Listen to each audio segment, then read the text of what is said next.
అందరికీ నమస్కారం. Welcome to big TV. Linga Bhairavi అంటే ఏంటి, అసలు దాని ప్రాముఖ్యత ఏంటి, విశిష్టత ఏంటి అని తెలుసుకోవడానికి ఇప్పుడు మనతో పాటు కిరణ్ శర్మ గురుగారు మనతో పాటు ఉన్నారు. వారితో మాట్లాడదాం. నమస్కారం గురుగారు. అఖండ ఐశ్వర్యమస్తు.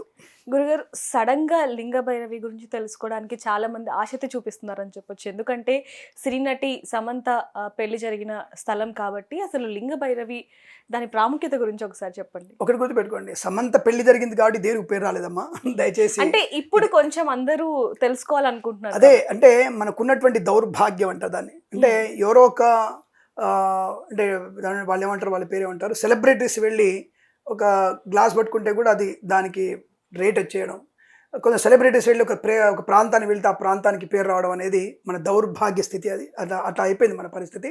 అంటే తిట్టట్లేదు నేను. సో ఇక్కడ సమంత అండ్ రాజ్ అనేటువంటి వ్యక్తికి ఇద్దరికి కూడా, అంటే రాజ్ మోర్ సంథింగ్ అది పేరున్నది, ఇద్దరికి వివాహం కావడం అనేది ఒక మంచి పరిణామం. So that is the different thing.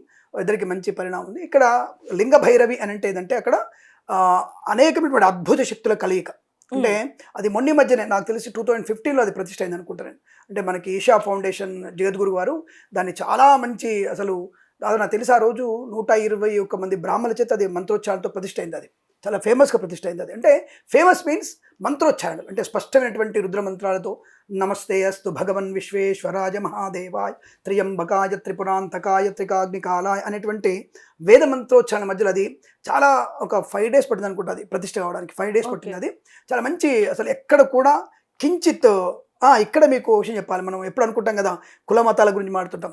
మీవేందో Isha foundation గురువారు కూడా అదని ముట్టుకోలేదు దాన్ని. Just information all the people. అంటే ఆ ప్రతిష్ట ఆయన ముట్టుకోలేదు. తర్వాత అందరూ ముట్టుకుంటారు, అందరూ అభిషేకం చేస్తారు దానికి. అంటే అటువంటి ఒక పరమపవిత్రమైన క్షేత్రం అది. అంటే ఆ క్షేత్రంగా ఉన్నటువంటిది. అక్కడ లింగోద్భవం ఆ సమయంలో స్వామివారిని ప్రతిష్ఠ చేయడం అనేది చాలా పవర్ఫుల్గా జరిగింది. అది అటువంటి లింగ భైరవ క్షేత్రం అనేది భార్యాభర్తల్ని అనుకూలంగా ఉంచుతుంది, దుష్టశక్తుల నుంచి కాపాడుతున్న అర్థం. మరి అందరు అక్కడ పెళ్లి చేసుకోవచ్చేదంటే అందరికీ సాధ్యం కాదు కదా. అక్కడ ఖర్చును భరించాలి, అక్కడ సమయం దొరకాలి, అక్కడ అనేకమైన పూజలు జరుగుతూ ఉంటాయి. అలా అని చెప్పేసి దాన్ని ఒక పర్యాటక కేంద్రంగా కాకుండా ఆధ్యాత్మికమైనటువంటి భావనతో అక్కడ అందరు దర్శించుకోవాలి. కాబట్టి అందరికీ పెళ్ళిళ్ళకి అక్కడ అవకాశం ఇవ్వరు. కానీ అక్కడ చుట్టుపక్కల అంటే దూరంలో కొన్ని కుటీరాలు ఉన్నాయి, కుటీరాల్లో వివాహం చేసుకోవచ్చు. కానీ ఇక్కడ ప్రధానమైన దేవాలయం దగ్గరే అమ్మాయికి వివాహం జరగడం అనేది కొంత అంటే మంచిది. అంటే అమ్మాయి జీవితం సుఖవంతంగా ఉండగలిగే అవకాశం ఉంటుంది. రాజ్మోర్ అండ్ సమంత ఇద్దరికి కూడా మంచి, అంటే ఒకటి ఇక్కడ నేను చెప్పుకోవాలి, Samantha she not a Hindu, but Hindu ధర్మాన్ని ఫాలో అయ్యే వ్యక్తి కాదు. కానీ పరిపూర్ణమైనటువంటి దైవభక్తి ఆమెలో ఎక్కువగా ఉంటుంది. అసలు ఆ ముఖంలో, అంటే నేను బొట్టు గురించి మాట్లాడుతున్నా, తప్పుగా అనుకోద్దు, మళ్ళీ అందరు బొట్టు పెట్టుకొని చెప్తున్నాను అనుకోకండి. బొట్టు పెట్టుకుంటే మంచిగా చెప్తున్నాను నేను. అందులో హిందూ ధర్మాన్ని పాటించేవాడు బొట్టు పెట్టుకునేటువంటి ప్రయత్నం చేస్తే ఇంకా మంచిది. అక్కడ అమ్మాయి ఎంత అద్భుతంగా ఉంటుంది. ఒకసారి బొట్టు పెట్టుకుంటే లక్ష్మీ రూపం అంటే మరొకలా కనపడుతుంది అమ్మాయి. సో తన జీవితం ఎందుకు గందరగోళమైంది అనే విషయంలో తర్వాత పక్కన పెడదాం. వాళ్ళకి అది కుటుంబాల వ్యవస్థది, వాళ్ళకు ఉన్నటువంటి జన్మజాతక కర్మప్రదం. నేను చూసినంత వరకు అమ్మాయికి సప్తమ రాహు ఉన్నాడు. రాహు శుక్రుడు కలయిక అమ్మాయికి. సమంతకి సప్తములు రాహు శుక్రుడు.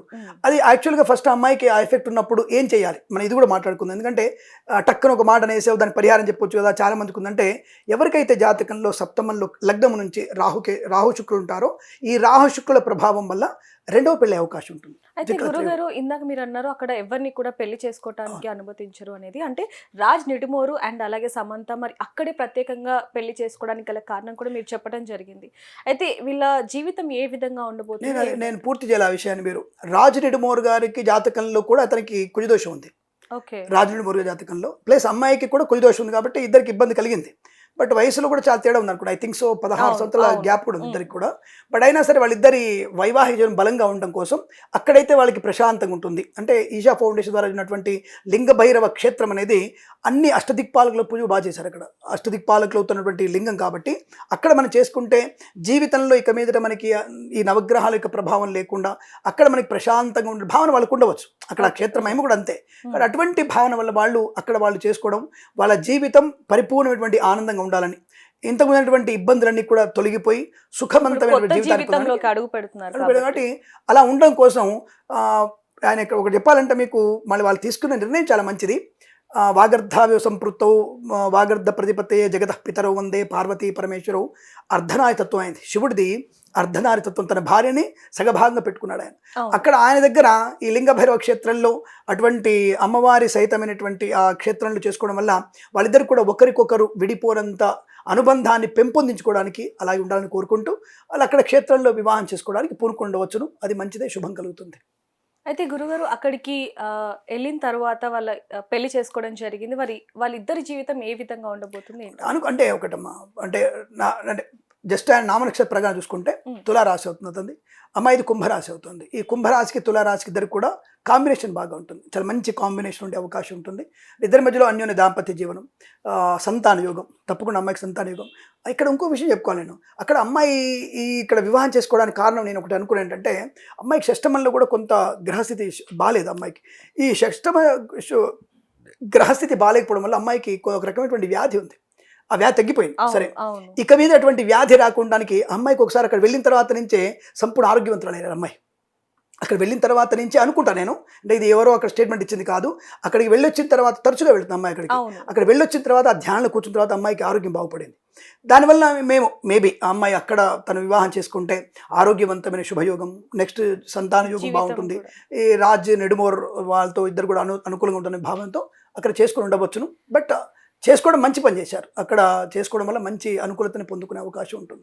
అంటే అనేక సందర్భంలో సమంత కూడా తెలియచేయడం జరిగింది, ఆ ప్రదేశం అంటే నాకు ఎంతో ఇష్టం అని. అంటే పదే పదే వెళ్తుంది కాబట్టి ఆ ప్రదేశం తనకి ఎంత ప్రాముఖ్యతమైంది అనేది కూడా ఇక్కడ మనకు తెలిసింది. తప్పకుండా ఉన్నాం, తన జీవితాన్ని అక్కడ ఆ స్వామి క్షేత్రంలో ఒక మంచి మార్పుతో జరిగినటువంటి అనేక అనర్థాలని, అనేకమైనటువంటి ఇబ్బందుల్ని అధిగమించి సంపూర్ణటువంటి మిగిలిన జీవితాన్ని ముందు యాక్చువల్ కొంతమంది అనుకున్నారు సమంత జాతకంలో యోగి అయ్యే అవకాశం ఉంది, యోగినిగా మారే అవకాశం అన్నటువంటి మాటలు కూడా అప్పుడు బయటకు వచ్చాయి. బట్ షీ నెవర్ యోగిని, తనకి సంతాన యోగం ఉంది, తన జాతకంలో సంతాన యోగం ఉంది కాబట్టి తప్పకుండా పునర్వివాహంతో కొంతమంది మేము అంటే మేము తెలుసుకున్నాం.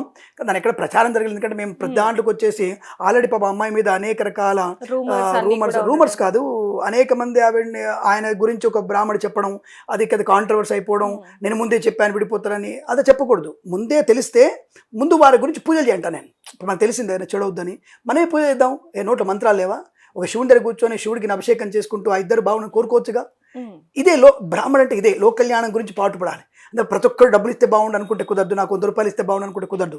పబ్బం గడుపుకోవడం కోసం బ్రాహ్మణ వృత్తి కాదు, లోక కళ్యాణం కోసం బ్రాహ్మణ ప్రవృత్తి కాబట్టి వృత్తి కాబట్టి అలా చేయాలి. అక్కడ మనం కూడా ఈ అమ్మాయి గురించి మంచి పరిపూర్ణటువంటి అనుకూలతని పొందుకునే ప్రయత్నంలో వారిద్దరిది తులారాశి కుంభరాశికి అన్యోన్యత కొరకు మంచి డెవలప్మెంట్ ఉంటుంది. ఈ అమ్మాయికి ఆరోగ్యవంతమైన శుభయోగం ఉండే అవకాశం ఉంది కనుక అక్కడ చేసుకుందని నేను భావిస్తున్నాను. బట్ వారి సుఖంగా ఇద్దరి జీవితం అన్యోన్యంగా ఉంటుంది, శుభ సంతానం ఉంటుంది, దీర్ఘ సుమంగళ యోగం కూడా ఉంటుంది అమ్మాయికి. గురుగారు, లింగ భైరవిలో పెళ్లి చేసుకుంటే ఏ విధంగా ఉంటుందని మీరు మాకు ఇప్పుడు చెప్పడం జరిగింది. అయితే లింగ భైరవి విశిష్టత గురించి ఒకసారి మీ మాటలో చెప్పండి. అక్కడ ఇందాక చెప్తున్నాను, ఇక్కడ నవగ్రహ సహితమైనటువంటిది, అక్కడ ప్రతి నవగ్రహాలకు కూడా విశేషమైనటువంటి స్థాపన జరిగింది, అంటే చాలా బ్రహ్మాండ స్థాపన జరిగింది. అక్కడ ఇషా ఫౌండేషన్లో ధ్యానం జరిగింది, అంటే ముఖ్యంగా దానికి ధ్యానం చేశారు. అంటే ఒక లింగానికి కానీ మంత్రము ధ్యానము వేరువేరుగా ఉంటాయి. అలా ధ్యానం చేసినటువంటి లింగం కాబట్టి చాలా పవర్ఫుల్. అక్కడ వాతావరణం కూడా మీరైనా సరే ఎవరైనా ప్రేక్షకులకు వెళ్ళి ఒక అరగంట సేపు ధ్యానం చేసుకుంటే మనసు చాలా నిర్మల, అంటే చెప్పడం కన్నా అనుభవించడం మంచిది. సో ఎవరైనా అక్కడ వెళ్ళగలిగి అక్కడ చేయగలిగితే ఆ ప్రాంతంలో చాలా చాలా ప్రశాంతంగా ఉంటుంది. ఇది మీరు అనుభవిస్తేనే తెలుస్తుంది. కాబట్టి అక్కడ ప్రతిష్ఠ అయినటువంటి ప్రాంతము, అక్కడ మంత్రోచ్చరణతో జరిగినటువంటి ఒక ఉత్సవం అంతా కూడా మనకి ఒక మంచి వైబ్రేషన్ కలిగిస్తుంది. కాబట్టి లింగ భైరవ దేవాలయంలో జరిగేటువంటి అయ్యవారి అనుగ్రహంతో అక్కడ ఉన్న ప్రతి ఒక్కళ్ళకి కూడా నెగిటివ్ ఎనర్జీ తగ్గిపోతుంది. నెగిటివ్ ఎనర్జీ పూర్తి తగ్గిపోయి పాజిటివ్ ఎనర్జీతో చైతన్యవంతమైన బుద్ధితో మనం ముందుకు వెళ్ళడానికి అవకాశం ఉంటుంది. ఉద్యోగం కానీ, విద్య కానీ, వివాహం కానీ, సంతానం కానీ ప్రశాంతంగా పొందుకునే స్వయంభూలు కావు, ప్రతిష్ఠించడమే కానీ అక్కడ ప్రశాంతత ఉంటుందనేది అనుభవంతో తెలుసుకుంటే చాలా మంచిది. అలాంటి చోట మీకు చాలా మంచి అద్భుతమైనటువంటి ఆనంద యోగాలు ఉన్నాయి. ఆ లింగ భైరవుడి క్షేత్రం మహిమాన్వితమైనది, మంత్రోక్తమైన దాని విషయాన్ని తెలుసుకోవచ్చు. సో విన్నాం కదా, లింగ భైరవి ఆలయంలో పెళ్లి చేసుకుంటే ఏ విధంగా విశిష్టత ఉంటుంది అనేది కూడా ఇప్పుడు సమంత రాజ్ కూడా అక్కడే పెళ్లి చేసుకోవడం జరిగింది. వారికి ఇంకా మంచి రోజులు వచ్చే, వాళ్ళ జీవితం ఆనందంగా అన్యోన్యంగా ఉండాలనేది మనం కూడా కోరుకుందాం. మరిన్ని వార్తల కోసం చూస్తున్నానండి big TV. For more videos like this, subscribe Big TV channel.